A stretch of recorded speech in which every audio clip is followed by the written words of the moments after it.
All right, everyone ready? Okay, so we're meeting for the last lecture in a way for this 10 days program, right? So I'll say if you have any questions up until now, then feel free to ask me anytime. What we're going to cover today is like wrapping up the things. If any of you have got an idea of startup, any of you have got an idea of research, higher education, what are the issues related to accountability, governance, and regulations? That's what we're going to cover a little bit. Issues we talked about, we'll look into how in the rest of the world the regulations are being attempted, and also in India, what's going on. I'm sure you probably would know more about India. I have actually given a bit of, let's say, my sources that I looked at, 6 or 7 different documents. Some of them are somewhat older. I was surprised that Government of India had an AI policy as early as I think 2018 or 2019, which was pretty early. Not sure how much of it has been put to practice, but good to know. So I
right? Who did you go and complain, or who is supposed to fix, or who possibly could have made a mistake? And we looked at it that this is where we have a problem with our modern generative AI systems, or any system that's based on deep learning or neural networks. The problem we talked about earlier, at least not in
published paper, as an individual, you're expected to attribute if you have used an idea from somewhere in your research, right? When you write a paper, you give references. How do you ensure that the GenAI does the same thing? If it is using someone else's material, concept, etc., how does it provide the attribution? First of all, it's very difficult to know what and where it picked up that idea from.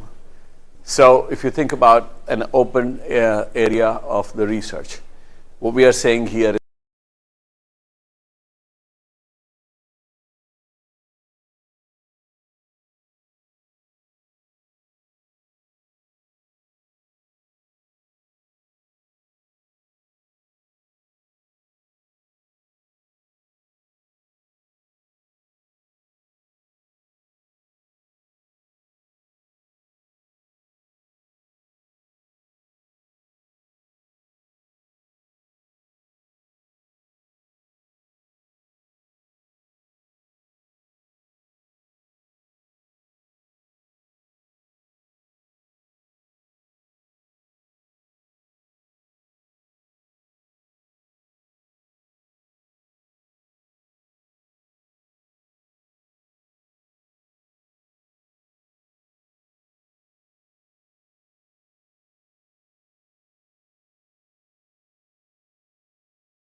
in the sense that when an artist produces something, it becomes a creative art, it becomes an original.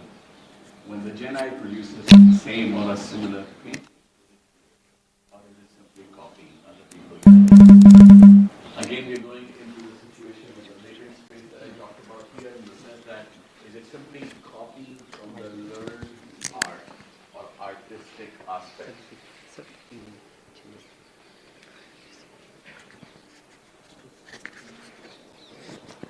Or it has learned something which was not specifically provided to it by the existing art, and then try to figure out that is there something new that it's been using. There might be licensing agreement. This is something which is happening brand new. So think of it, you took a great picture, a photograph. That photograph has already been gone into GenAI. What rights do you have on that photograph? Are there any licensing mechanisms by which the GenAI providers or data aggregators are actually going to be utilizing and then using your prior art? Right? Prior art is a word that exists. Encourage collaboration. Like you basically make artists actively, knowingly collaborate with generative AI, providing their own work, and then let that work be used as an inspiration rather than a source, right? Revise copyright laws. I mean, that's one of the things that needs to happen, because what's the definition of copyright when your work has been consumed by a generative AI, converted from a two-dimensional image into maybe a 200-dimension space, whereby the image or the work does not exist as is. It's been broken down in thousands of pieces and it exists somewhere as a string of numbers. What does the copyright law mean in that case, right? We talked about the ethical challenges and a lot of issues which could be misrepresented. Earlier, not yesterday or day before, I think last week, we talked about instances where fake videos are coming up, fake audios are coming up, all kinds of fake content is being generated and distributed around it. So that risk exists. That's an ethical challenge that exists. And then also, how do you make the consumer differentiate between fake or incorrect information versus the correct and or creative information? It's easy to change the public's opinion also, or manipulate that. So how exactly are we trying to figure out what's right, what's not right, what's intentionally incorrect, and what's just happens to be a hallucination, whereby the model actually made a mistake because that's how it does, how it works. So to deal with these ethical challenges, there are a lot of different ways. developing detection tool. Some of these startup companies are actually working in that area, whereby they're attempting to do at least two things, if not more. A, detect if the work is produced by Gen AI, right? A lot of that work is happening in education, academics area, whereby you submit a work, like an assignment, and then we run it through a service which tells us whether you wrote it or whether it seems like it's been produced by Gen AI. Detection tool, also the detection tool trying to get where there is an incidence of hallucination, in the sense that where whatever has been produced has patently wrong information or incorrect information. Harder part on the detection tools are, is it violating a copyright law? That's a tougher part right now. I'm sure there are people, I'm not aware of any active, I shouldn't say any active, any concluded research on this or any directions in this whereby we are getting it, but I'm sure there are people who are looking at it, trying to detect not just that it's produced by Gen AI, not that just that it has incorrect information or instance of hallucination, but also trying to find where you have potentially violated copyright laws. Think of it, not that this work has not been done, right? YouTube, for example, if you upload a video that has been copyrighted by another party, YouTube will flag it. YouTube will tell you that your video has been removed because it's violating copyright law. It also implements the regional copyright laws. So for example, there's content, for example, let's say Indian cricket match, right? It is only visible, for example, in India. You can't watch certain things outside because they have different expectations, different rules and things like that. The other two pieces here, educating users and encouraging ethical standards, basically says that, hey, we don't have technology or technical means to detect it, so why not educate both sides? The people who might be producing unethical output, train them not to do that if they are doing inadvertently, and or basically have regulations so that they can see what the consequences might be, and educating the user. Don't trust anything and everything that you see on the internet, especially if it's coming out of the generative AI. Huge problem if you think about it for people who are not conversant enough. You are in a very, very tiny minority who understands how the deep learning works, how these models are working. Majority of the people, if they have the phone, if they receive a deep fake video, they have no way of knowing that this could be a fake video, right? They might treat it as if something which is real and may take unintended actions based on that, right? So regulatory challenges, we talked about all four of them. I have just put them here in together: transparency, biases and fairness, intellectual property, privacy. Maybe if you are a computer science student, these issues are slightly at the periphery. But if you are a social science student, if you are a management student, or if you're trying to run a business, all of these issues are important for you. I mean, I'm not saying that CS students should not be interested in this, but there's a whole lot of research that we are doing. As a matter of fact, there is going to be a course at NJIT where I'm teaching about bias and fairness. I mentioned that in data and algorithms. So that's a course for CS students primarily. So all that kind of is relevant, important, active area of research, and something in which we keep on teaching students about. Okay, any questions?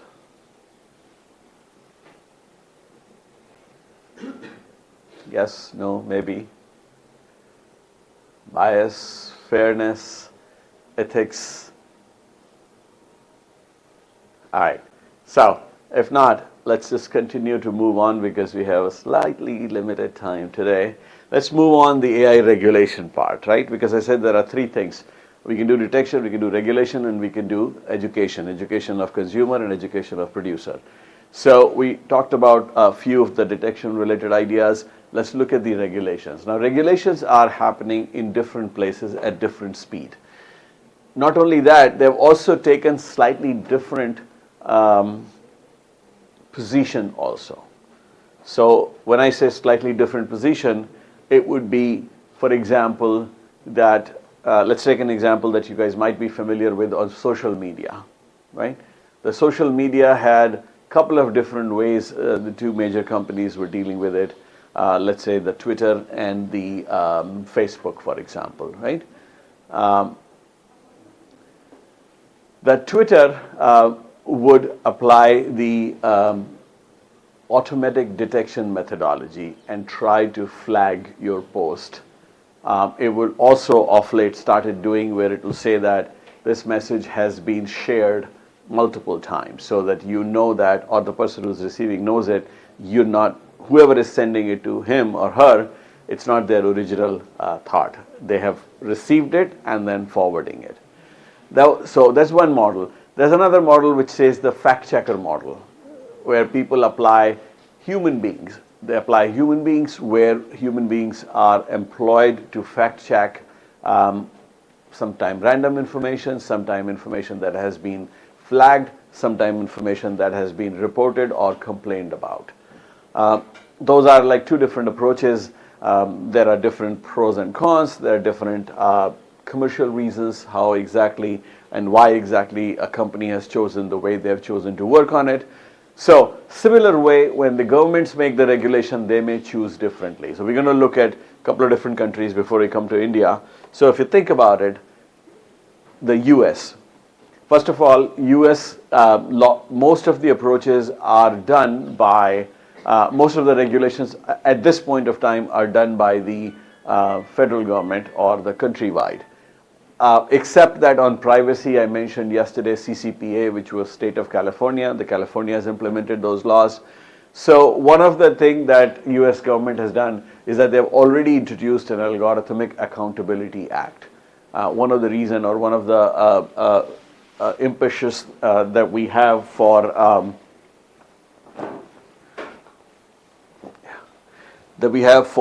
creating that course that I mentioned earlier, that we are going to do an algorithmic transparency and fairness and biases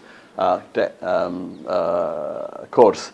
So there is an Algorithmic Accountability Act. The interest of that act is that if an algorithm is being used for decision making and or prediction, the person or the company or the inventor who has come up with this algorithm has certain responsibilities and accountability if someone is complaining about the results of those algorithms. Deepfakes Accountability Act. Deepfake, as I mentioned, is a huge problem. So in US, there's already an act which says that who's accountable for deepfake.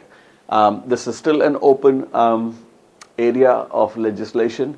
Legislation exists, but people are still trying to figure out, in the sense that the act as it stands today, not only the person who created and initiated the deepfake, but also the person who inadvertently or advertently forwarded it. The expectation is that you have a certain responsibility if you are forwarding. You cannot simply say that I did not know it, I found it and I forwarded it. You can't necessarily do that. There is a Digital Services Oversight and Safety Act, which is trying to establish some kind of a framework if and when the AI is being used for critical or high-risk AI systems. So a lot of regulations are coming. There's no cohesive national strategy yet because the AI risks are still being discovered. But that's what the current state of art in US is. Things are changing. As some of you may know, I think one of you probably pointed out that last week there was another report which was produced by the US House. So things are changing very fast. These laws will continue to evolve and change. This is the approach in the United States. If you compare this with the Europe, so European Union has taken a slightly different approach. All the US laws are generic in nature, which means that they apply to everything independent of what the AI is doing. What Europe is trying to do is slightly differently. What they're saying is that we will identify the risk inherent, and depending on the risk, we will make it more regulated or less regulated. So what they're trying to do, or they're saying, is that the high risk uses of AI are prohibitive. So in a way, they're trying to be a little bit more granular, but they're going granular to the extent where they're saying that you cannot use AI in this process, right? So for example, US is already using it for sentencing, US is already using it for medical, coming up with a plan for a person who is receiving medical help.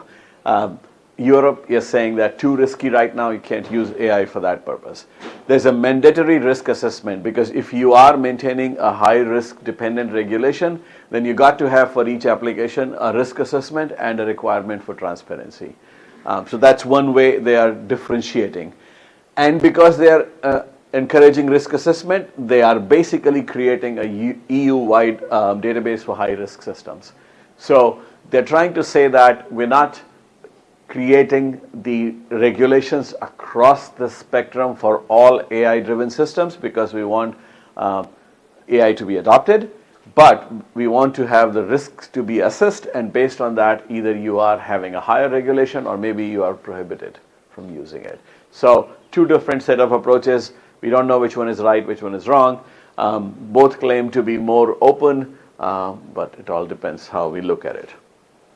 Asia Pacific region, outside India, if you think about it, China has strict regulation, but majority of their strict regulation are focused on national security interest. Outside that, they're fairly open, or as long as you have access to the government, you can implement a fairly wide variety of applications. Singapore is going, and Japan obviously are going in two different, slightly different areas, where they're saying that we're going to follow the stakeholder model, voluntary disclosures, voluntary frameworks where the companies encourage innovation, but ensures that the underlying AI is used in a responsible manner. So if you see that three different regional governments have gone in three different directions for trying to regulate the AI industry, right? Now, we talked about a little bit why this is happening, but if you think about, a lot of it comes from local traditions, cultural values, economic priorities. Pacific East, or East in general, defers to traditional values, defers to hierarchy. So Singapore and Japan have followed a slightly different mechanisms. US generally says that we want to be open, and we do not want to differentiate whether you are a small company, large company, same rules for everyone. So they have that kind of an approach. Europe says that no, government will determine what the risks are. You do the risk assessment, we will either agree or not agree, and based on that, we'll let you know what you can or cannot do. So a lot of differences because of cultural values, economic priorities, local traditions, and things like that, and the readiness of the people. Key difference in all these three things, if you think about it, and we talked about a little bit last time, what is the harm? That itself has a questionable thing, because neither all involved parties nor all jurisdictions agree right now as we speak that what is the harm. I mean, somebody might say that, okay, AI has generated an image, it seems to have taken certain pieces from your photograph. The way the mountain is depicted there is from one photo that you took like 8 years ago. Is that a harm, or what is the harm from that? So the definition of the harm has different interpretation based on their interest. If you took that photograph as an amateur, nobody ever saw it, it's only in your folio, maybe you don't have that much of an economic interest. But if you are, let's say, a natural photographer, or then you might say that, no, that's my livelihood. That's how I earn my living. So you can't just steal my idea or my photo, or I spent 12 hours. I sat there so that there's a right amount of cloud cover, there's a right amount of sunlight, there's a right amount of angle, and that's how I got this picture. You can't simply just steal and use it, right? So definition of the harm is still an open area, because different people may have different interpretation of what, if at all there is a harm, and if there is a harm, what's the extent of the harm. Related aspect of this is that, let's say that harm is established, what's the damage? As I gave you the example, you and I who took the picture randomly, it turned out to be great. might say that, okay, if I get like 5,000 rupees, I'm okay with it as a damage. The person whose livelihood depends on that picture, who actually had a huge investment in the camera and the time to get the right angle, right time, right color, right sunlight, etc., might say that no, my harm or the damage to me is much, much bigger. So there's always an issue. How do you assess the damage? And then the question comes is that, does it mean that we want to stop people to express themselves, whether directly or indirectly, right? So one of the things in trying to get some kind of standardization, I use the term standardization, what is happening is that a lot of professional bodies are trying to come up with standards. So they're saying that if there is no agreement in here, it will be difficult to regulate. To get to that point, let's try to see if there are some standards. Those standards will then say that if you do this, this is what the definition of harm is, this is how the damage will be calculated, this is how somebody might be compensated, etc., etc. The beauty of the standard is that, I mean, there's no one standard. Everybody has their own standards.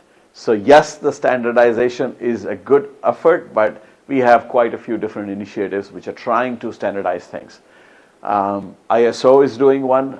Many of these agencies you probably may have heard. ISO is probably known. IEEE standards has its own. NIST or NIST is a US agency for defining these standards, just like ISI here. So there are a lot of agencies which are trying to come up with standards in the different areas, right? ISO is doing something different, IEEE is trying to do something different, NIST is trying to do something different. They may get together. There's a couple of other agencies which are not yet there. NC, for example, like those who are in computer science would know, there are a lot of NC standards.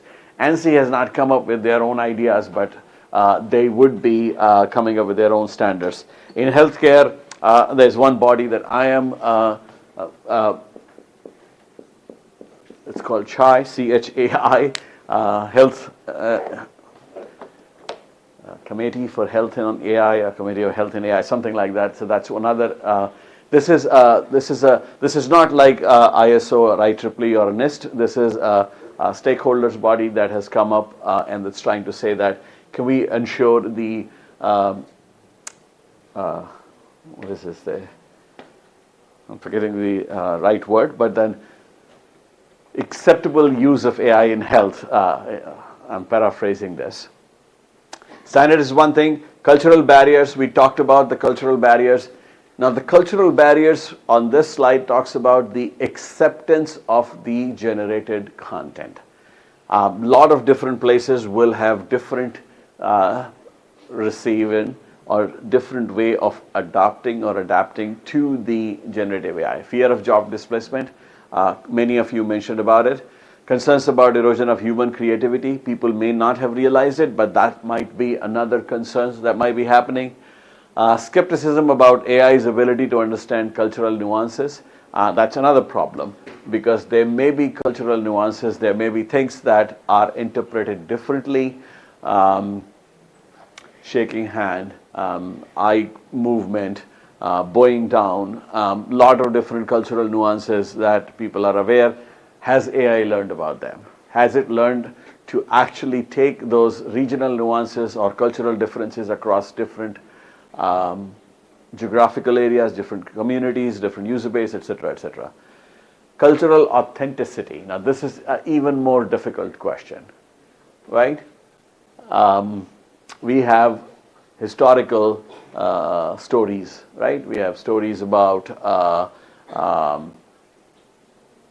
I mean, you can go about anything. There's a Kalidas's Natakas, right? Kalidas has written, what if Gen AI produces a play which follows the same style as Kalidas had? How is it going to work? Will there be a relevant or respect for the authenticity of the work? What if somebody produces work and then without attributing it, just distributes it, claiming that it is original? People have done that all over the place. There are paintings created which were told or sold or mentioned that this is a painting from Picasso, right? So all kinds of issues of cultural authenticity in the automated generated content will be a question mark. So a lot of ways where the adoption or the usage of the AI could be impacted.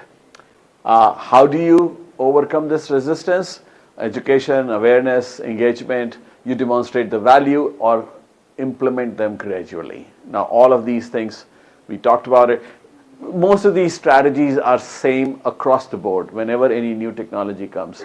I know when I was at your age there, computerization in banking, which was the very first area. Actually, I shouldn't say first area. The first area in US where the computers got general use case was in rail reservation. So that started very early.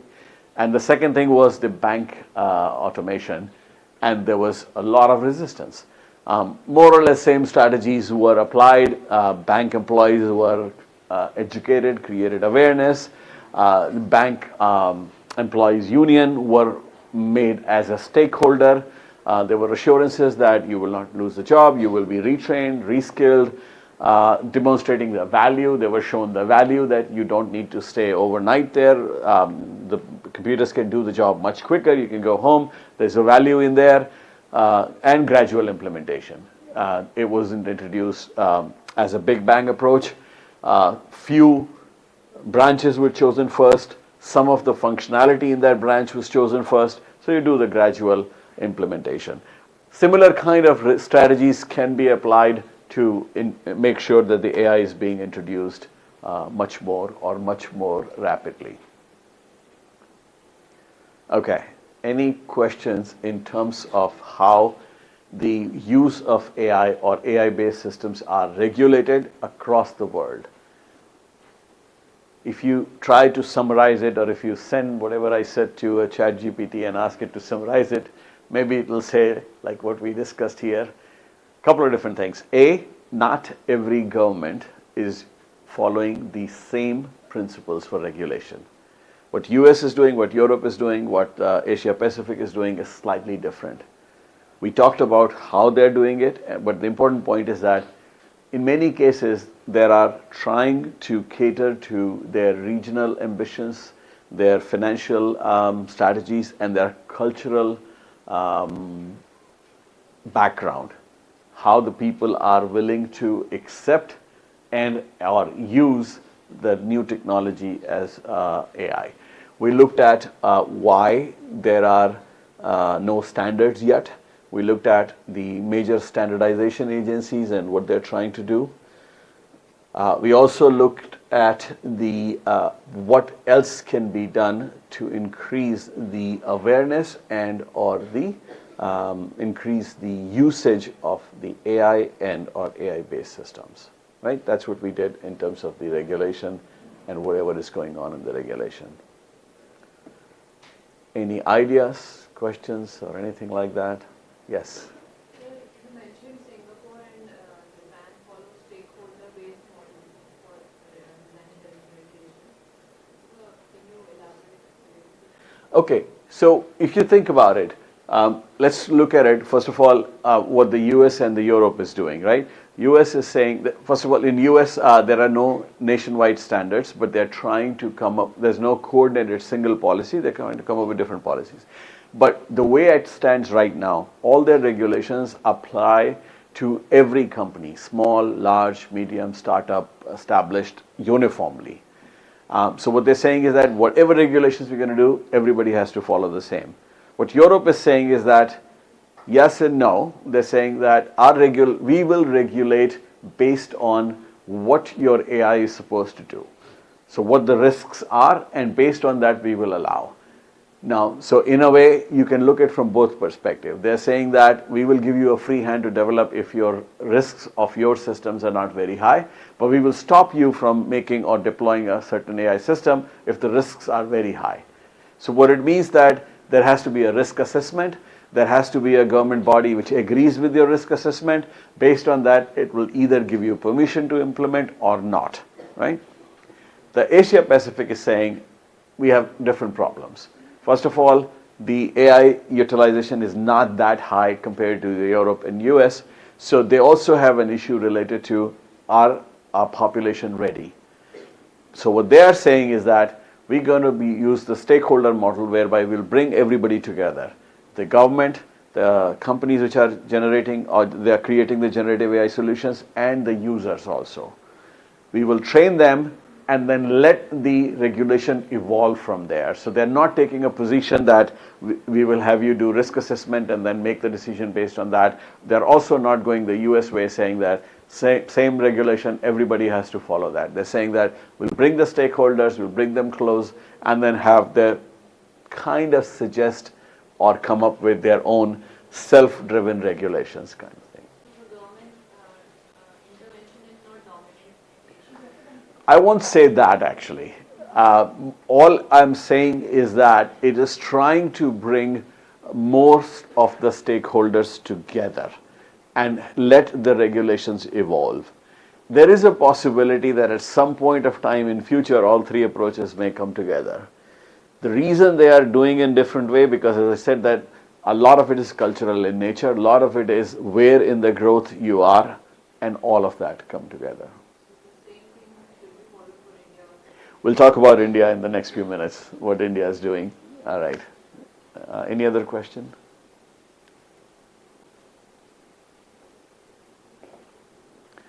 Okay, all right, so let's just move in here, India. What is India doing?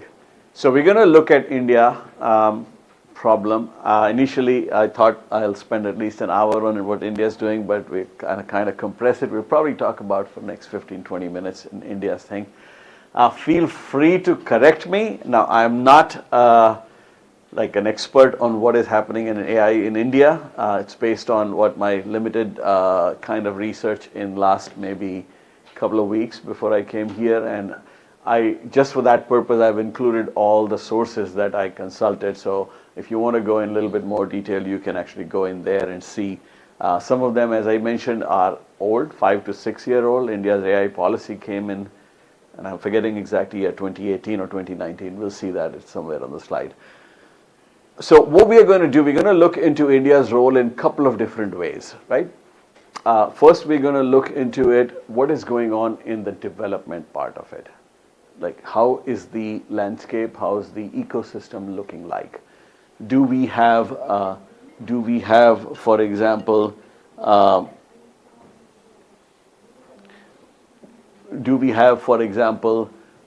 enough funding available?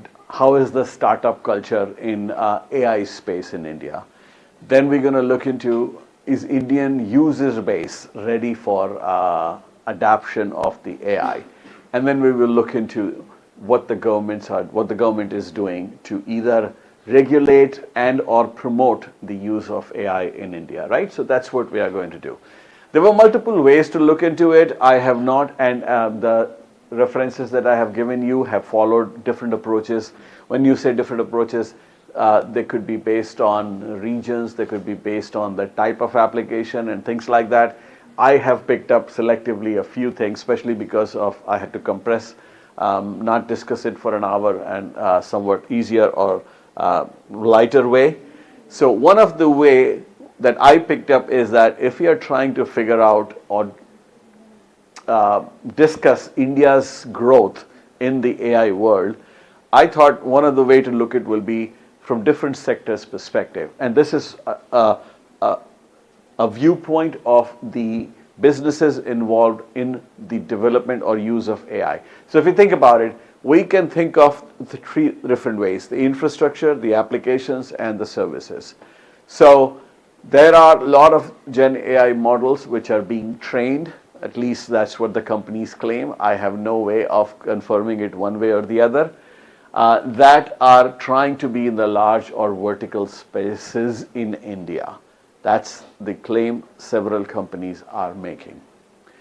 I'll tell you that, well, one or two things where I was very pleasantly surprised that what the government is doing, but I'll come to that. Application space. A lot of companies are working on coding assistants and also on the conversational agent spaces. Apparently, and this is not based on my own original research, I am quoting from one of the references here. The numbers doubled last year. This is based on 2023 data, so not even 2024 data. They said the number of companies involved in developing AI applications doubled from 20 to 45. This number may be in hundreds now at this point of time. There are 3 different models which are generally used worldwide. The 3 dominant model in India being generative AI as a service, or the enterprise platform, or data as a service, that have been promoted, and there are companies working on those kind of approaches as well. If we continue to look for what India is doing in AI, investment landscape is improving. Again, I have no way of corroborating this number, but this is from a McKinsey report, so I would trust it. They're saying in the first half of 2024, India received, the startups in India, AI startups in India received close to $760 million. Not a small number, which is, I think, if you take out implementation, some companies may have received $50 million, $100 million, some may have received $2, $4, $5 million. So there's a lot of investment that is happening from the community, from the investor community across the world, in a way that they are showing some kind of belief and or trust in India's AI potential, that India can potentially do good work in AI. There's an active encouragement for research and development in IITs, IIS, ISI. Unfortunately, NITs were not mentioned in that report yet, but hopefully things will change. You will see a lot of NITs also start showing up in the active AI research. I didn't see it in here. All right. Now, this is the part where I was pleasantly surprised. What the government is doing. Government has created an AI mission. There's an AI strategy, and there is an AI portal. And this was the portal, and I included the link here, which I was pleasantly surprised. This portal also actually has a source of data that you can use. Now, a lot of that data is international data. I'm sure they have probably must have received or must have gotten into some kind of an agreement. So, but the good thing is that as a portal, you don't need to go to 10 different places or search for it. You can go to the portal and get the data. A lot of this data is available for you to use to train your models and things like that. So I was actually very pleasantly surprised that portal exists. It works. It's not that bad, poorly designed. It's very well designed, easy to access. I didn't count, but I think there are probably, I would say, 30 or 40 different data sets that are available in various areas, right? Majority of them, there are some actually Indian data sets available as well. There was, I noticed that something I mentioned yesterday, there is a data set for Sanskrit. So to train a model on Sanskrit, for example. So there are some data sets which are natively Indian or Indian cultural background. A few of the other missions, Digital India, Make in India, Smart Cities, they're also incorporating AI in their approaches. So quite a few different government initiatives. And as I said that, I would encourage, if you have not seen this AI portal, go there and see. It is putting together a lot of information in one place that would help you for research development or deployment across the country, right? There are a lot of plan in the AI strategy. There were a lot of, I think I may not have included all of them. No, actually I may have it. Indian government actually has, I think they have, I forgot the exact number, but like 10,000 GPUs which will be deployed. It was a 2024 number. I'm sure they probably have been deployed either in IITs or IIS or somewhere. They were talking about making it generally available, because with the network here, you don't need the compute power locally. You could actually sit here and use the compute power of thousands of GPUs located in one central facility. Now, I can't say whether it has completed or it's been completed or not. At least that was the plan earlier. So the national strategy, that's where I find it. I think it will be included here. What the NSAI is proposing, and yeah, this came in 2018. This was the one I was referring to, that they came up a strategy paper in 2018 or 2019. It was 2018. It's branded as AI for all. Again, this is something I learned like this week. Basically, two-tiered structure. Centers for Research Excellence, which are doing fundamental research in AI. Now, I don't know where they are and have they started yet or not, but that's what at least the strategy said. I'm hoping that because it came in 2018, we are at 2025 now, at least some centers must have started by now, but I'm sure you guys can find out, those of you who have interest on it. And then they said that they'll create international centers for transformational AI, which will take the core centers and then try to bring the collaboration and then bring more international expertise and then try to create some AI-based applications. So first one is trying to do the basic research. The second ones are trying to do the applied research so that the innovation increases. I don't see any problem with the strategy. This is fairly decent strategy which has been followed by government. I can't vouch for funding and I can't vouch for how exactly the execution is happening, but all of you are in a good place to actually explore, find out, and see how it aligns with your interests, whether you are trying to do development, research, adoption, whatever the case may be, right? Now, as I said that I took the sector-wise approach for development, I took the same angle on the deployment aspect of it. So again, the strategy on AI has identified 5 key sectors: healthcare, agriculture, education, smart cities, and smart mobility. Again, there is no reason to argue with those interests. Now, some of it might be, you might say that based on the local needs. The healthcare and agriculture and education are 3 key needs in India. So trying to improve or trying to bring in the AI in those sectors is definitely a good idea, right? All of it is coming, and I have a reference there, is coming from the strategy paper which came out in 2018 from Niti Aayog, so you should be able to see this. Then I looked at some of the startups, as I mentioned. By no means I have used them all. By no means I can vouch for that they are doing the right thing or the wrong thing. I'm just picking it up. Let me know if any of you have used it or are coming or have been aware of. Yellow.ai, has anyone heard of it? Kogo OS, Niram or Cure, healthcare AI companies. Early disease detection, large action model, and then the routine task for business productivity. I'm not vouching for them. I'm just giving an example that there are companies which are doing some good work here. There's another one called CropIn or Intello Labs, trying to be in agri-tech sector. CoRover, which is trying to create a conversational AI platform. Claim to have 1 billion users. I'm not sure. That looks a very exaggerated number. Karya, which is trying to do a multilingual AI data sets. Keep in mind, some of these companies, especially the third one here, Karya, may have achieved what I mentioned yesterday on a training data set, something like a multilingual AI data set, right? If they have gone beyond that, like something that can be deployed, i.e., I can take it like a Google Translate. I go to Bangalore, I speak in Hindi or English, and it speaks up in Kannada, and then I can talk to anyone or like use it to translate. I'm not sure how far they are. The references that I mentioned are all here. There's a national strategy on AI. There's AI regulation that came from KPMG, which is really a multinational company. McKinsey is another management consulting company that is trying to figure out. NESCOM is Indian trade group.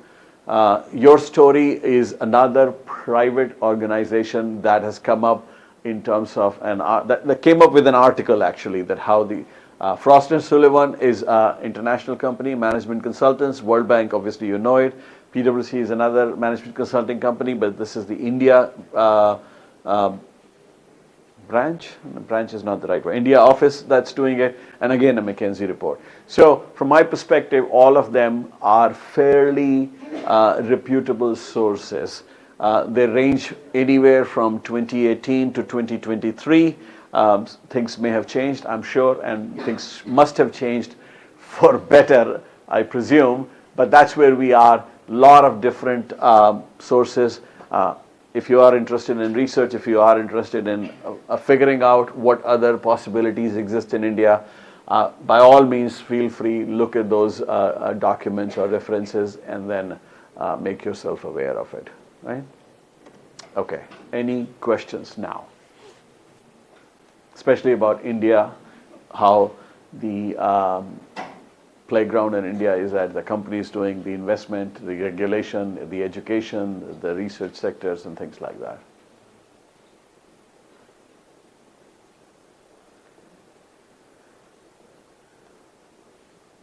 Anyone? Any questions? All right. If not, then we're going to take last 15 minutes. I think at 11, there's probably going to be a quiz or a test there. I hope you guys have paid attention and will do good, right? At least from my side, it's a multiple choice question. So you should be able to really kind of recall. As I mentioned, I don't know if somebody asked this question that how do we test there? Maybe not in this setting. Maybe I was doing some student interaction. That's where they asked the question. So usually we test on two different ways. A recall, simply saying that, do you remember what we talked about? And then the application of it, which is where I say that you convert the knowledge into intelligence. So recall is just the knowledge. Do you remember it? Can you recollect it? There's a little bit of smartness because what happens in a multiple choice question, if it's a good multiple choice question, it forces you to think. Because they're probably out of 4 options, there may be 2 which look like, okay, both of them could be right. So you got to think about it, which one is actually right. Which one is better right than, though they may be both right, but they're saying which is the strongest one, so you need to pick that. Okay, so the last thing that we want to talk about is that, what do we think about the future of Gen AI? I guess all of you are attending this program, so you think the future is great, right?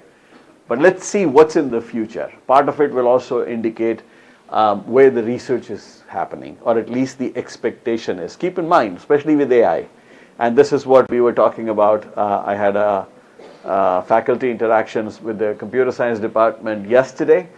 Spent about 2 hours. I looked around in the department as well.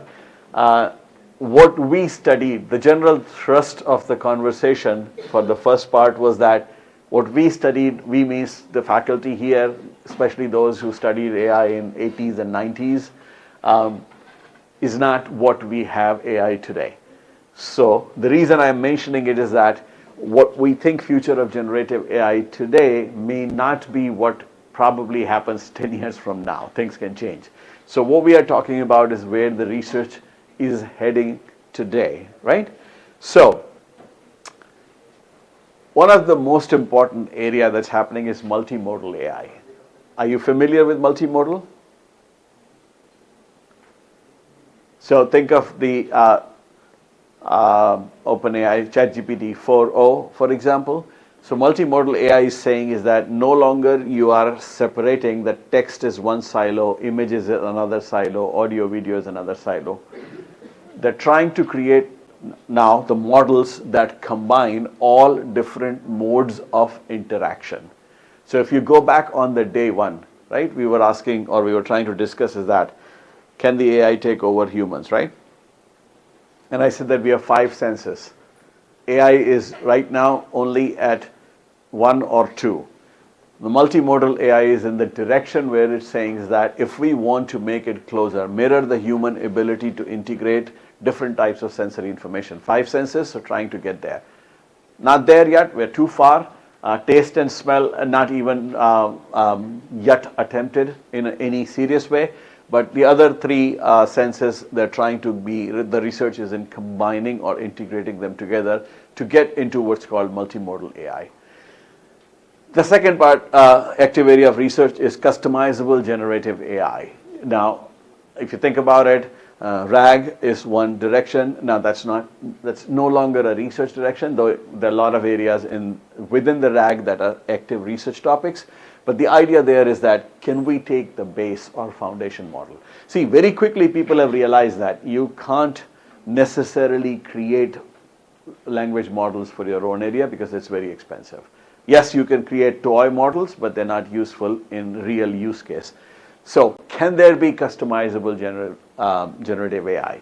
Take the base foundation model, customize it, tailor it for specific industry, specific country, specific use case, lot of different things. The idea there is that rather than diffusing effort in having a lot of large language models, can we have these base foundation model? And some of you may have heard the term called small language models, basically. The approach is the same. One is that they're trying to bring it to lower power devices on your hand.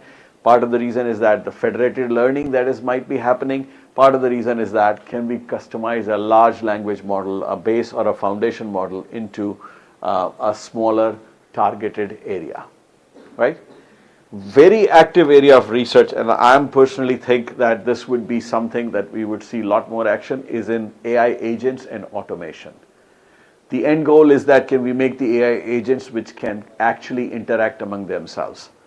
Now, again, that's also a situation where people have started saying that if you let that do, maybe a day will come that agents come together and then start thinking of ruling over individuals. But that's a different story. The AI agents would basically say that, let's say, for example, and I'm giving you the example of the US market, the airline tickets prices keep fluctuating. You can have an agent which keeps an eye on it. You cannot look for it. I mean, you can check it like twice a day, 3 times a day, but an agent can keep looking at for you all the time and then take the action. So a lot of active area of research in the AI agents and automation that is happening. That is probably going to continue. Not only it's the active area of research, it's also the area where actually the development is happening.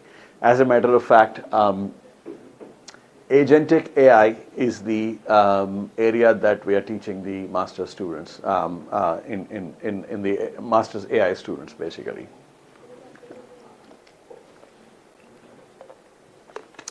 Okay, the next area is the economic impact.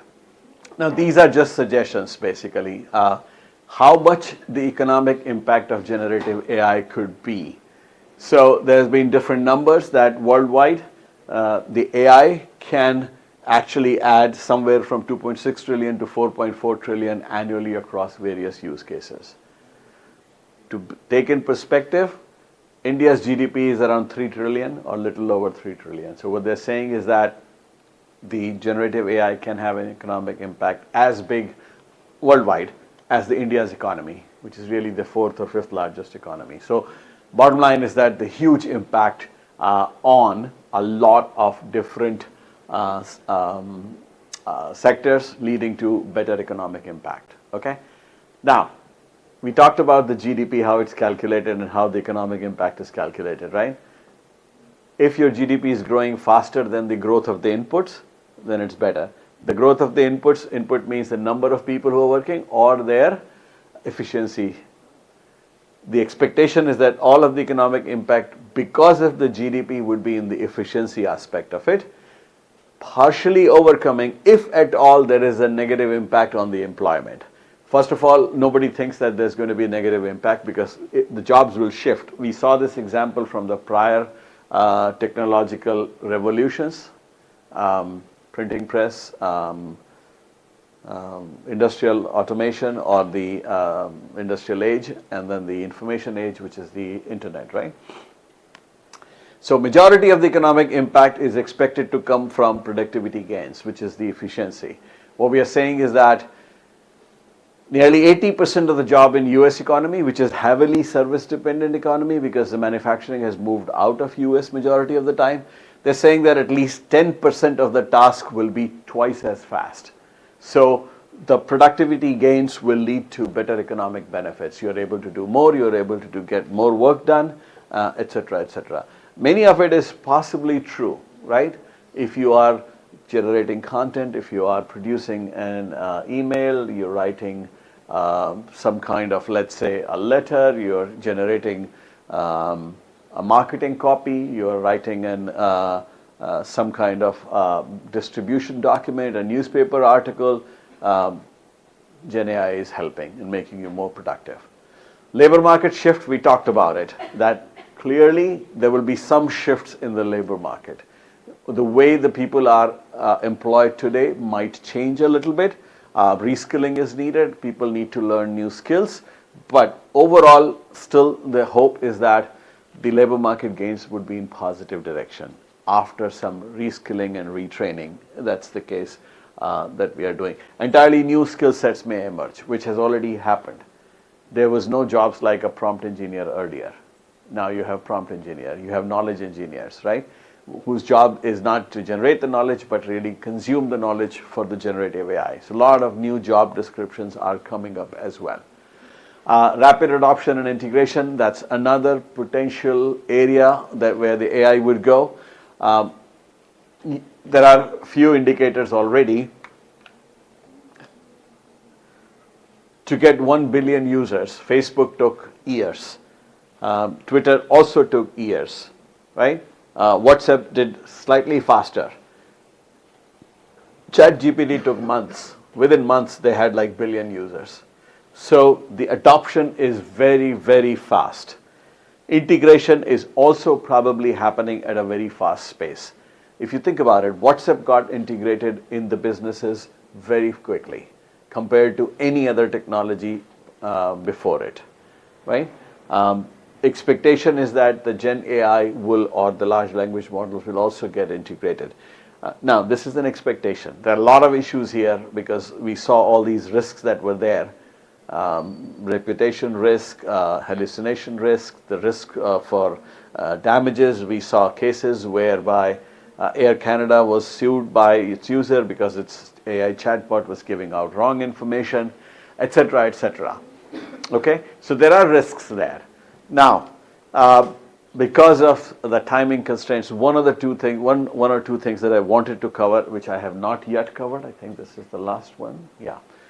So let me give you some ideas here if any of you are interested in the topics that we covered today, yesterday, and things like that. There's a very, very detailed study on the use case which I mentioned where the AI is being used on sentencing guidelines. And the study is about biases, inherent bias in the data and algorithm. If any of you are interested, if you want to go in, so I'm kind of shifting gears, not just the research. If you want to become a developer of AI systems as against the MIS or any other kind of thing, you have to be aware of the inherent biases in your data and algorithm. That's a great study. If anybody is interested, reach out to me. I'll probably include it in the Google Classroom. So you should look into it because that's a good work that has been done over a period of time, right? The other one, there's some amount of work where there's a book by one of the old Google researchers, Timnit Gebru. She actually resigned from Google because she didn't agree with, or actually Google didn't agree with her approaches. Talking about where the math is dangerous. So there is a book called, has anyone heard this term called weapons of mass destruction?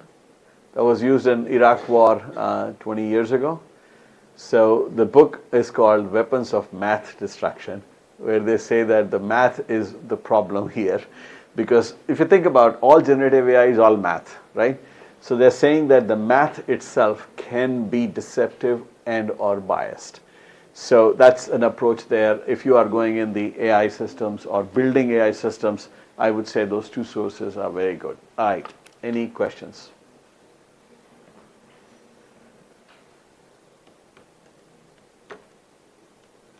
Anyone?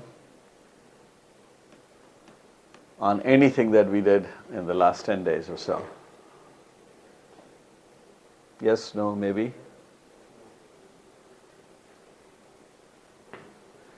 All right, let me ask the question here. When do you guys think that you will see a 2-hour movie totally created by the generative AI? You see it happening? You do? Okay, if that happens, who all will lose their jobs? Why would you pay Shah Rukh Khan if the Gen AI can generate the movie, right?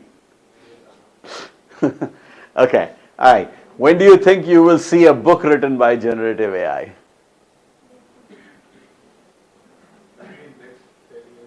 Next 10 years? Okay. How soon? 1 year? Okay. So Gen AI has already written its first book. It happened last year. So Google it and you will find it. Is it a great book? Probably not. People found it interesting? No, but a book has been written. Okay? All right, let's see. When do you think you will see the autonomous cars in India? Sorry? 15, 20 years?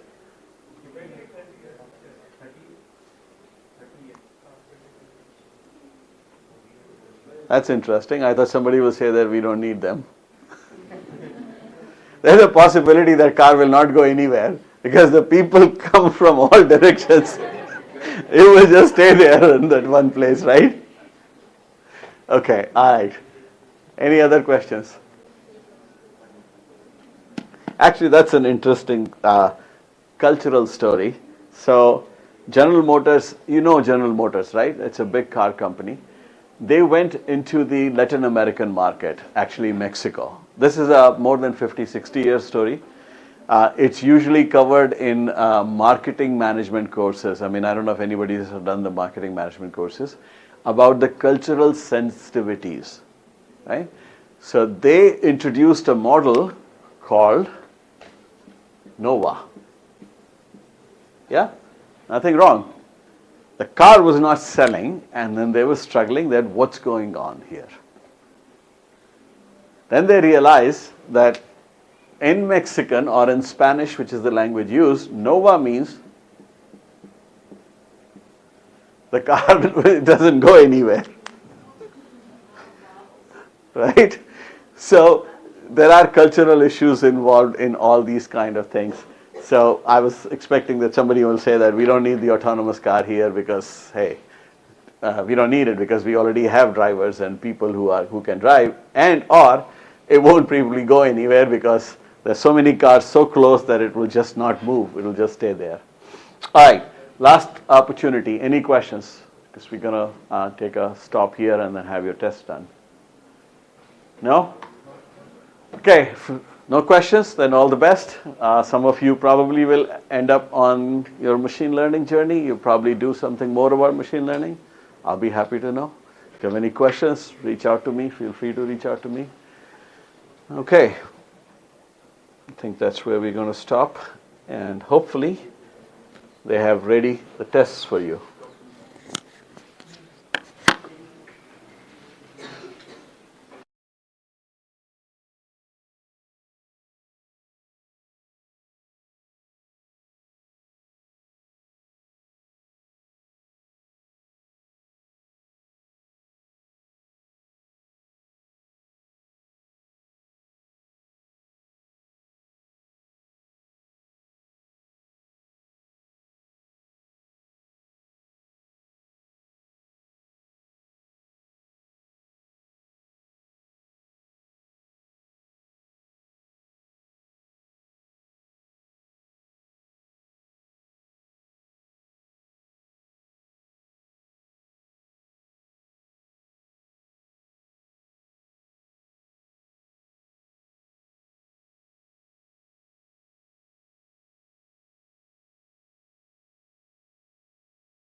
guests, organizers, and my dear participants gathered here to the valedictory session of 2-week GIAN course on Generative AI, jointly organized by Department of Electronics Engineering and School of Management Studies, MNNIT, Allahabad. Dear esteemed dignitaries, it is with great honor and pleasure that I extend a warm welcome for gracing us with your presence. Your esteemed presence not only elevates the significance of occasion, but also serves as a beacon of encouragement for all those in attendance. Your wisdom, experience, and leadership are invaluable, and we believe that your participation greatly enriches our gathering. We are truly grateful to have you with us. Now, I would like to extend a warm invitation to our distinguished guest. I request Professor Prabhat Vaish, Professor Yogendra Prajapati, and Professor G.P. Sahu to kindly take your respective seats on the dais.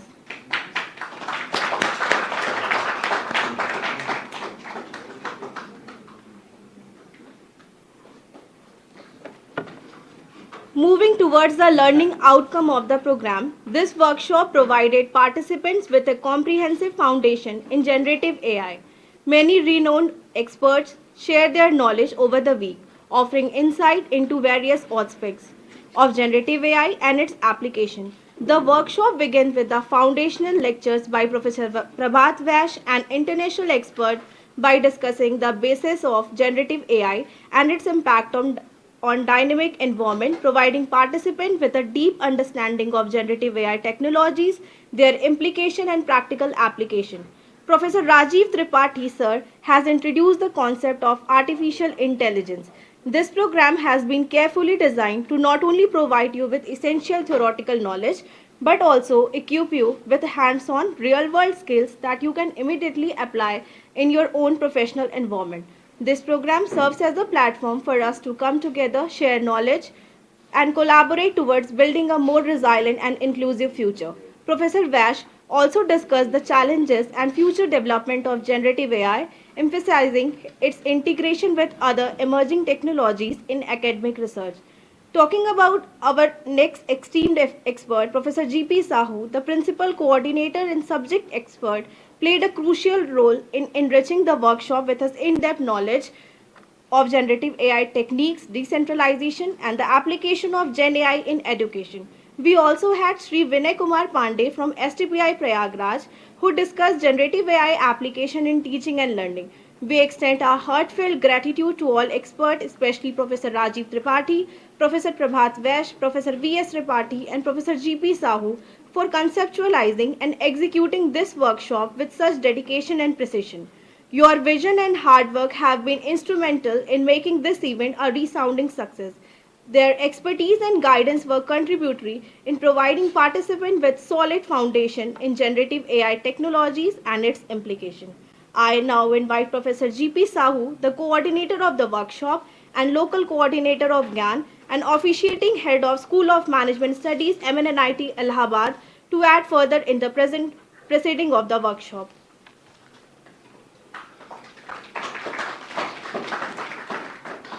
Thank you.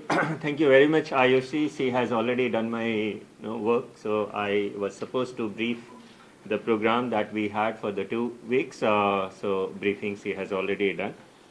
I further would like to thank respected dignitaries on the dais, Professor Prabhat Vaish and Professor Yogendra Prajapati, my colleague present here, Rakesh Kumarji, all students, and then dear participants. Thank you.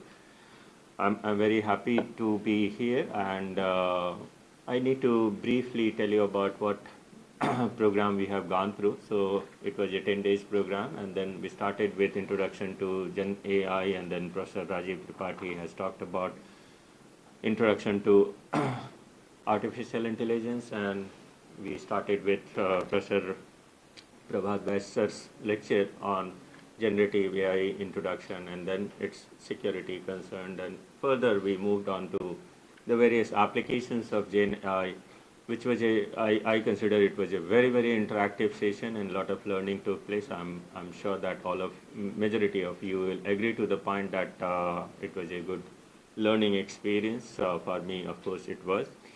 And with this, no, I'm thankful to Professor Vaish for sparing time and traveling all the way from New Jersey to this place. And during winter season, it's really difficult, and especially during Kumbh when we have lot of traffic and then restriction on the movement.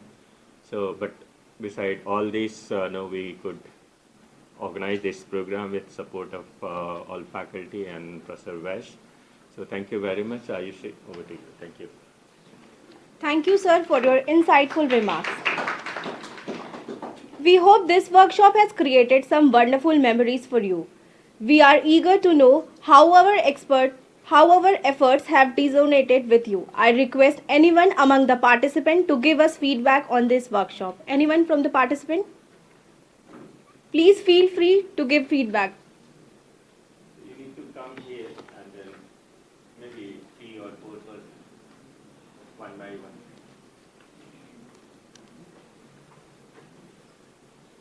Would you like to come?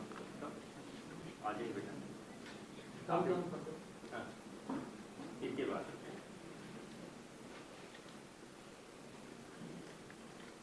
जगह दे दीजिए.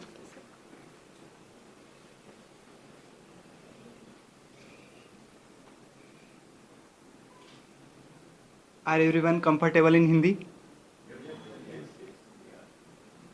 सबसे पहले धन्यवाद करना चाहूँगा Ayushi ma'am का जिन्होंने यहाँ आने का मौका दिया, और आदरणीय प्रभात सर और साहू सर और गेस्ट जिन्होंने यहाँ कुछ कहने का मौका दिया, फीडबैक करने का मौका दिया. एक सबसे अच्छी बात यहाँ फीडबैक देना चाहूँगा प्रभात सर के बारे में, जिन्होंने विदेशों से अर्जित किया हुआ ज्ञान, उत्कृष्ट ज्ञान जो यहाँ पर हम लोगों को दे रहे हैं, वितरित कर रहे हैं. ये एक तरीके से देश की सेवा कर रहे हैं. इससे बड़ा महान कार्य और क्या हो सकता है. इसके लिए सर को विशेष धन्यवाद देना चाहूँगा. और एक चीज़ मुझे यहाँ पर पर्सनली बहुत अच्छी लगी, जब कोई भी सर से क्वेश्चन पूछता है तो सर उसका जवाब देते हैं, हम मुस्कुरा कर जवाब देते हैं और कहते हैं that's good question. Thank you.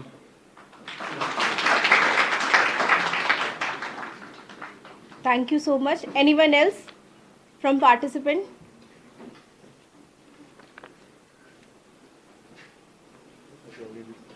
Good morning, all of you, and respected professors. So I would like to not kind of give feedback, but I would like to share my feelings. I am totally not inclined towards the tech background, but this session has made me more comfortable towards AI, towards tech field, so that I can make my career and learn more about it in future. So it was the like great session. At first I was like that will it be helpful for me कि मतलब मुझे समझ में नहीं आता, मेरा interest नहीं है. But yeah, afterwards it felt like that yes, I'm getting much more comfortable towards the tech field, because we all know that this is going to be our future. So if you have to survive in this corporate world, may or may not, you have to learn these things. So that was very great, and I earn my thanks to you. Thank you, sir. Thank you so much. Anyone else from participant?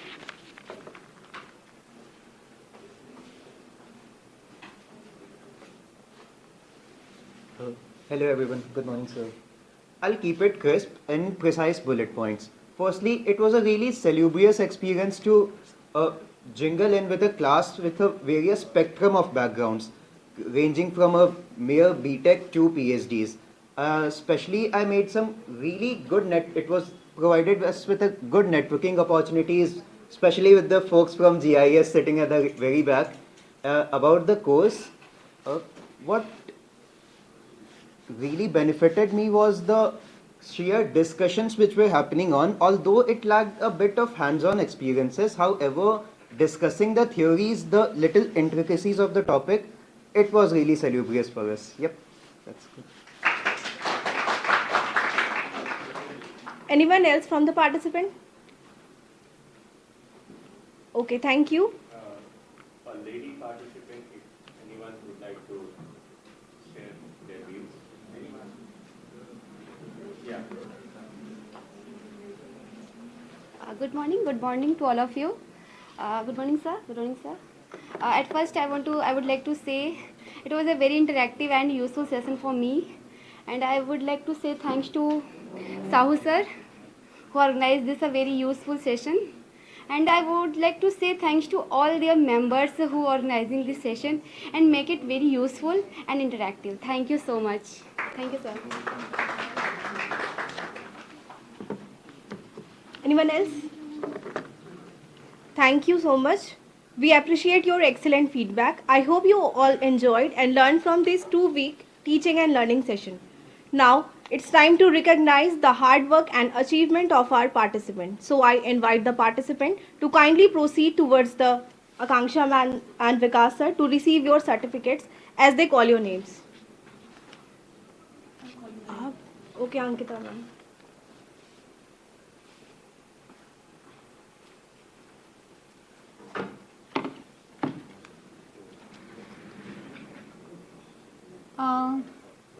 First, Miss Prapti Srivastava, please come forward to receive the certificate. I request Miss Prapti Srivastava to come forward. Mr. Mayank Mishra, please be in the row, be in the queue for the next.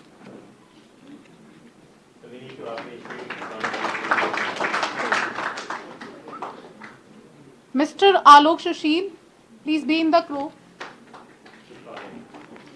Mr. Arpit Pandey, Mr. Karuna Shankar, Mr. Harsh Rathod. ये रो में line up कर रहे हैं. Please be in the row.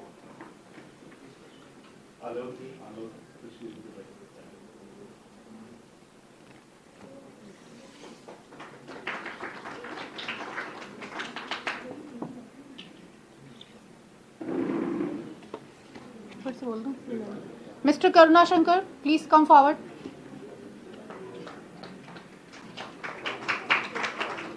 The next is Harsh Rathod. Please. Okay. Arpit Mishra. Divya Bhargava, please come. Divya Bhargava. Nimisha Jaiswal, please move forward. Miss Vaishnavi Singh, please be in the row. Miss Vaishnavi. Mr. Shyam Bahadur Prajapati, please be in the row.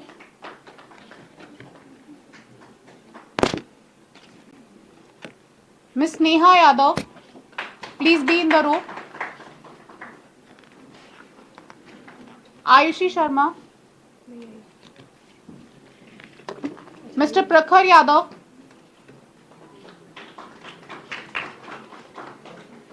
Miss Nabila Haq, please be in the row. Mr. Ankit Kumar Rawat.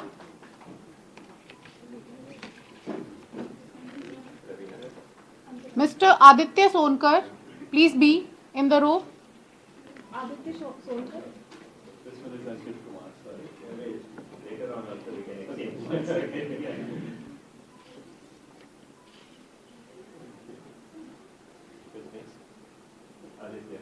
एक एक लो. Mr. Vikas Kesri, please move forward. विकास केसरी, एक एक करके बोलूंगी.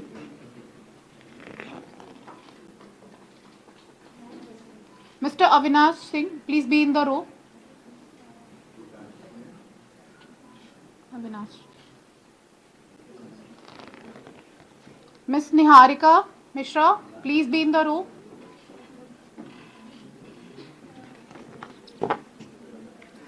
Mr. Abhishek Pandey.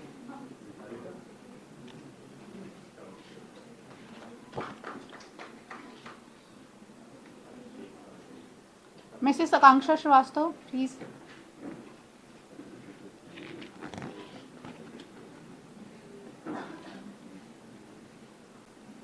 Miss Ayushi.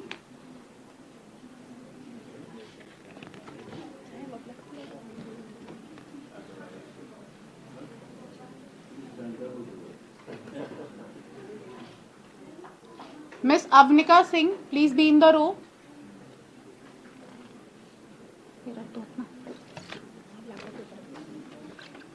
Miss Binny, please come forward. Miss Divyanshi Agrawal.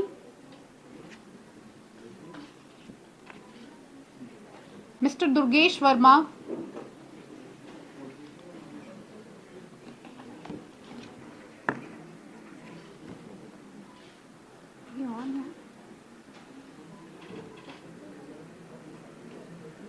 Miss Divya Sharma, please come forward.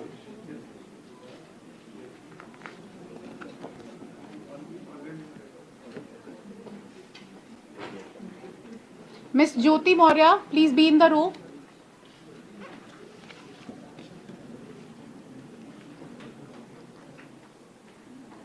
Miss Garvita Singh, please be in the row.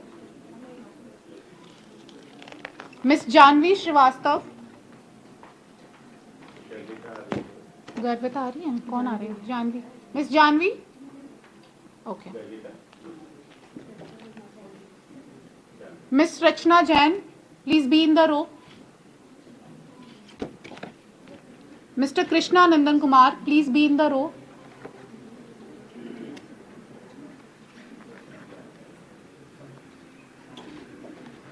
Mister Himanshu Singh please be in the row Himanshu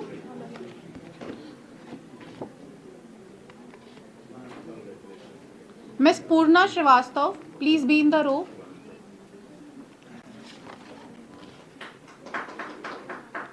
Miss Priya, please be in the row. Mr. Manish Kumar Rajak, please be in the row. Miss Nashra Sultana, please be in the row.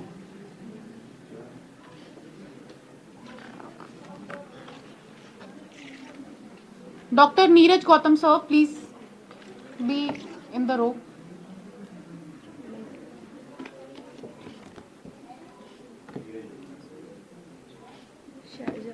Okay. Miss Shalja, please be in the row. Miss Shimran, please be in the row. Mr. Saurabh, please be in the row.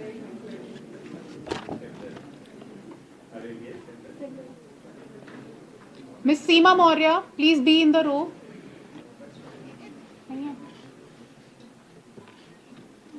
सीमा मौर्य नहीं है अच्छा ये कोई बात नहीं exchange ये है mister Vikas please be in the row Vikas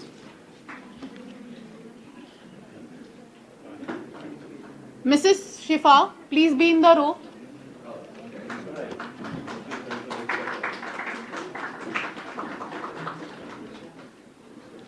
Mrs. Shivika, please be in the row.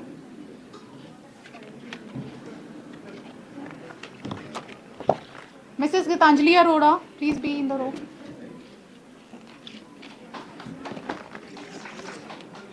ये आप बोल दो मेरा है कि मैं Mrs. Ankita Singh.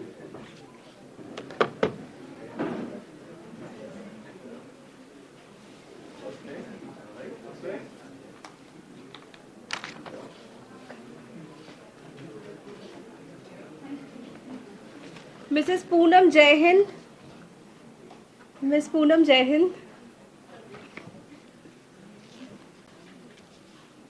Mr. Avinash Singh. Is he present? Avinash? Okay. Take.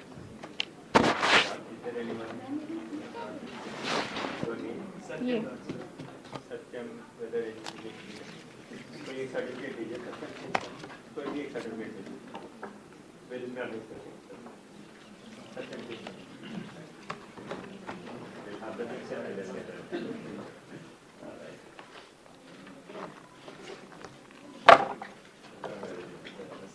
और कोई बचा है क्या जरा विकास देखिए सत्यम का जो है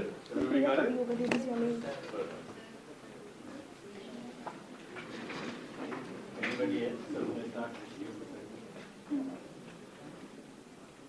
So next, please. Go ahead.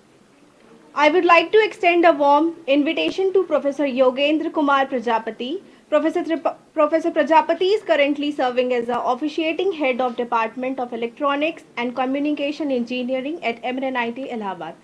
Sir, please come to grace us with your work.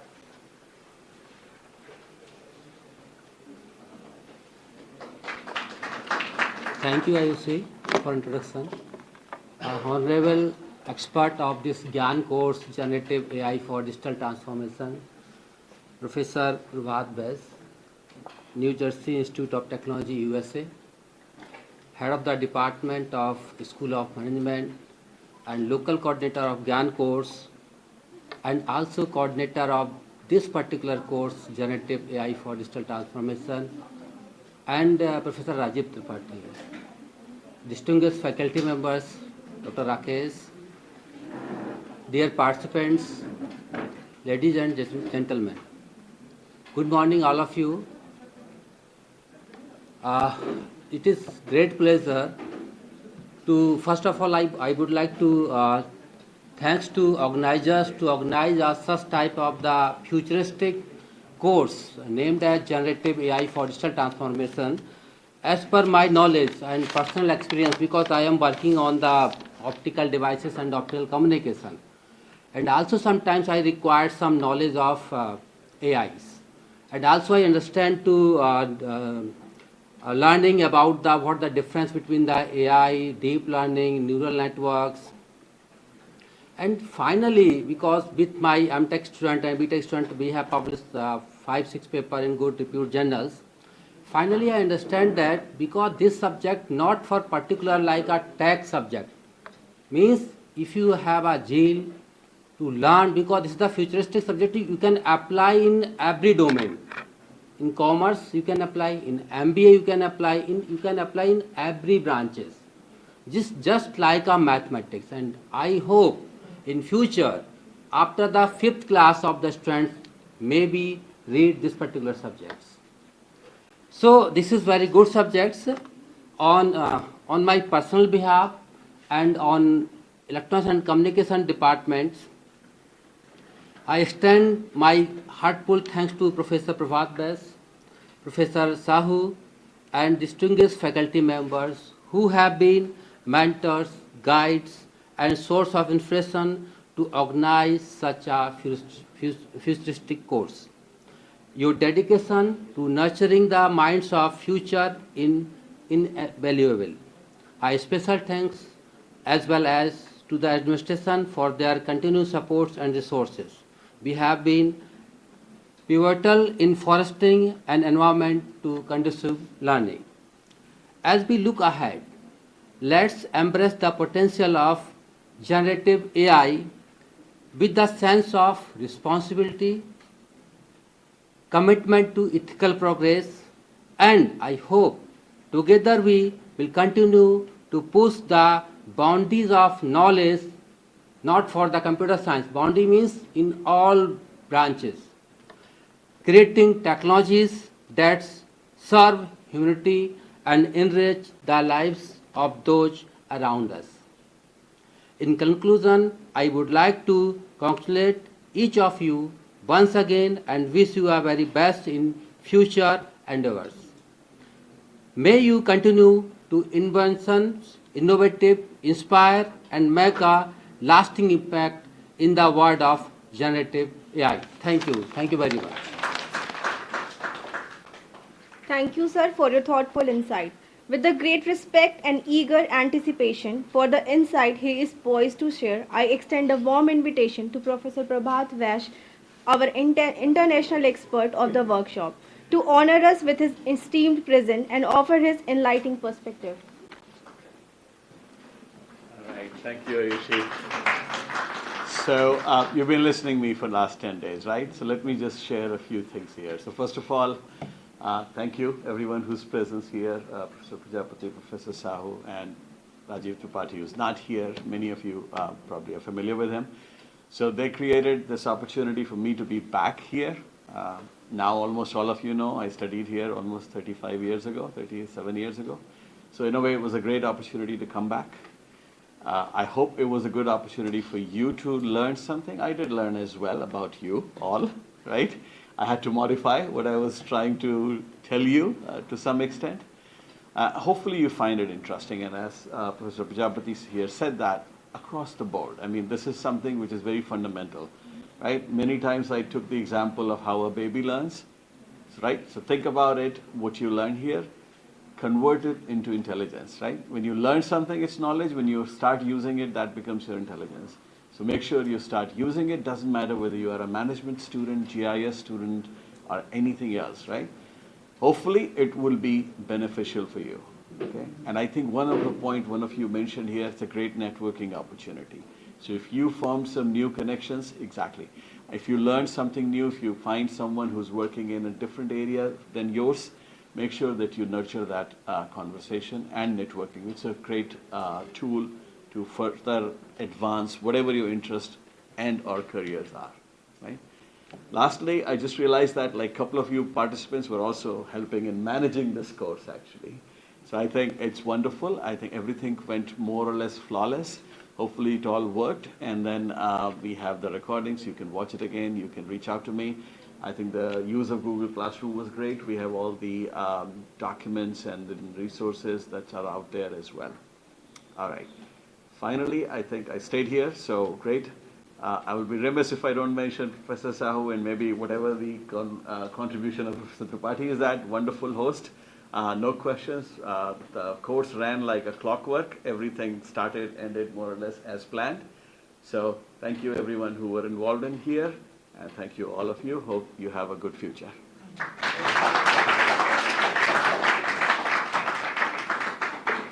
Thank you, sir, for your invaluable presence and words of wisdom. Now I request Professor G.P. Sahu, sir, to come forward and honor the dignitaries with Assamese Gamcha.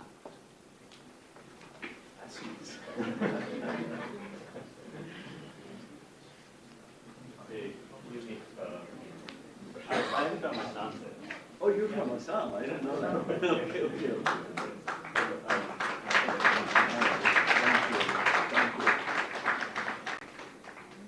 Was Rajeev using the same day one? Yeah. Okay. आपकी profession से ही होगा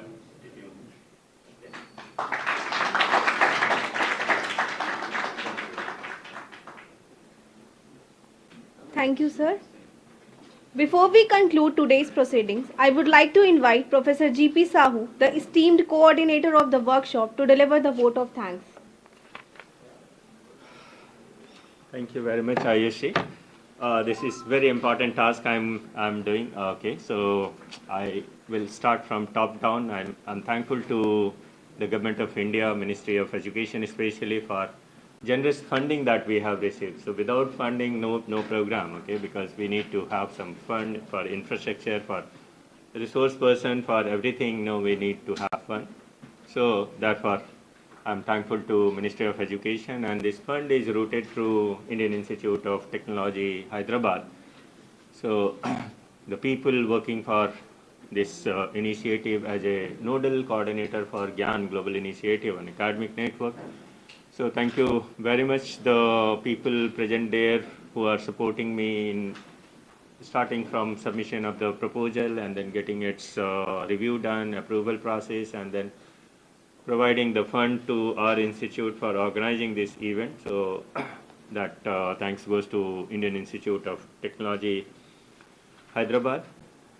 Then the institute has supported me in terms of administrative support and then the infrastructure support that I have received. So I'm thankful to Professor R.S. Burma, who is our director, and all administrative support staff, including various deans who are involved in this activity or the process of providing the fund or releasing the fund for the various expenses that we are doing, and then facilitating me in terms of providing the support infrastructure that's the infrastructure which is making this event successful or we are able to organize.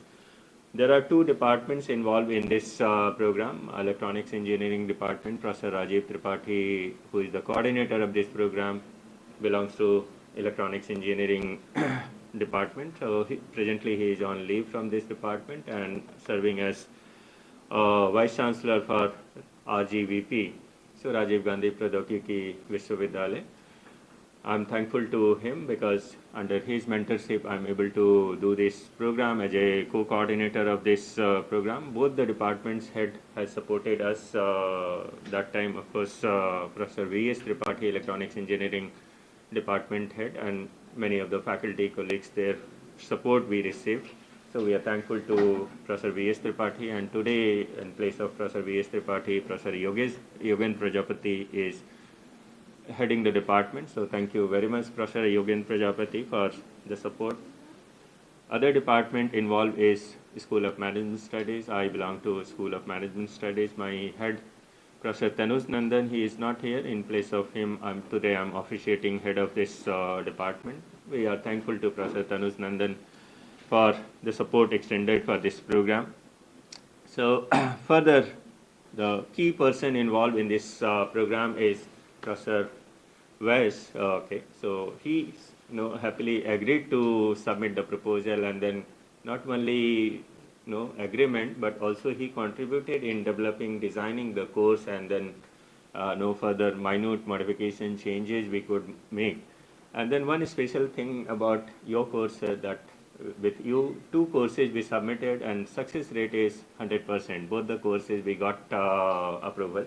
So that's a big thing, and I appreciate a special attention given by Professor Vaish that he took looked at minute details of the program, that all those details to be submitted for the funding or the proposal submission was there. So there his contribution was excellent. Okay, so I'm not saying that all courses that I submit, I get success in that.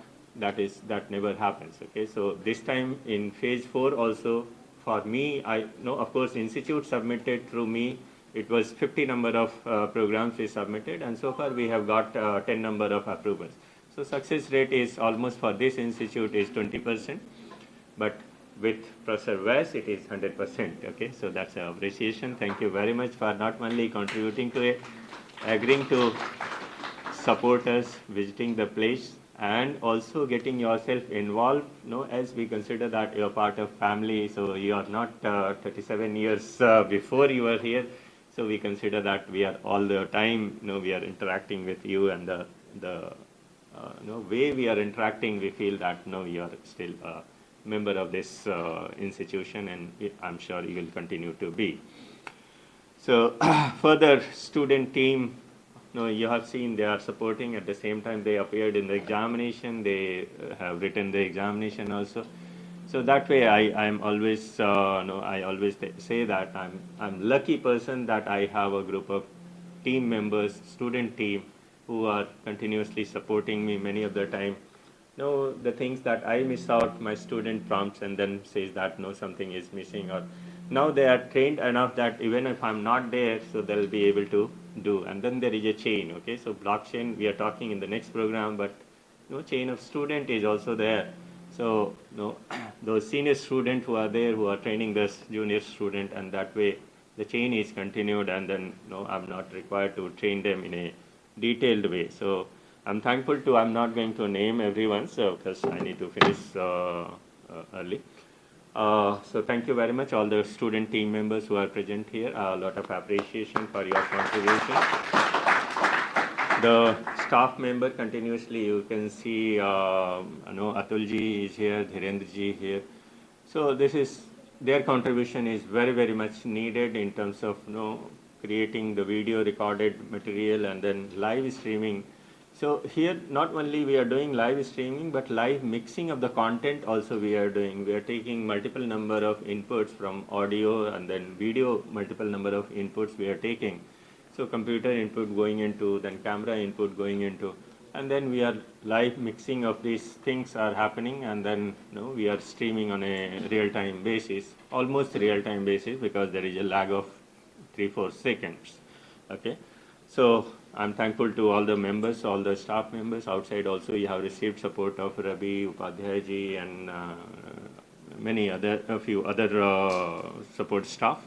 So thank you very much for your contribution. All the participants, you are very, very important people that you have taken interest to join this program, and at the end, you have, many of you mentioned that you are happy with the contribution made by us and foreign faculty. So that way we feel privileged, or we are very, very happy that we could contribute to your some teaching, learning, or value addition. So that way we feel happy. I'll go through the feedback form that you have submitted. Special attention I'll pay to your suggestions, your negative feedback, so that in the next program we'll incorporate those modification changes, so that some value addition. It is a continuous learning process. If we have missed out something, so we apologize for the same, but at the same time we are always open to make changes, modification in the program based on your requirement. Professor Vaish has also mentioned that initially he wanted to present some content, but based on the interdisciplinary knowledge of the participants present here, so he has made some modification changes. Special attention, you mentioned about that GIS, okay? So GIS and remote sensing, how application of generative AI is doing. So a lot of homework has gone into it. So a lot of appreciation, sir, for modifying, making changes into the course content that you delivered here. So in such program, it is a mixed audience, and then especially computer science people are also there, social science, commerce, then engineering, electronics, GIS, many others. Okay, electrical people are also participating in this event. So participants, thank you very much for taking interest and joining this program. I'm sure in future programs also you will continue to participate, take interest. Then future collaboration we need to look for. Sir has offered us that in future he is going to interact with all the participants, including the faculty members here. So it's an opportunity, and then especially the WhatsApp group that we have formed. Can we do it later? Can we do it later? Yeah? Can we do it later? So the opportunity given to you is the collaboration. Okay, so collaboration is the network is the keyword here. Therefore, all of you have a common interest, that you have taken interest in the area of Gen AI. Over a period of 2 weeks' time, you have developed, enhanced your knowledge in the Gen AI, and then further you are going to work in this area. So I'm sure you will continue to share some content or some learning that further taking place in your area on the WhatsApp group that has been created.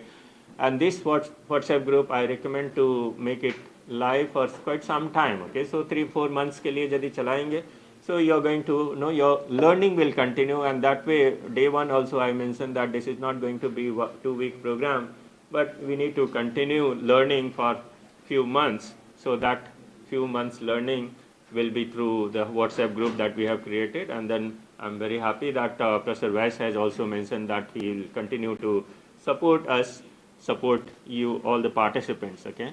So with this, I conclude here. Thank you very much again, and then wish you happy journey to back home. Thank you. Over to you. Thank you so much, sir. As we come to the culmination of our event, I kindly request all the participants to rise in honor of our national anthem.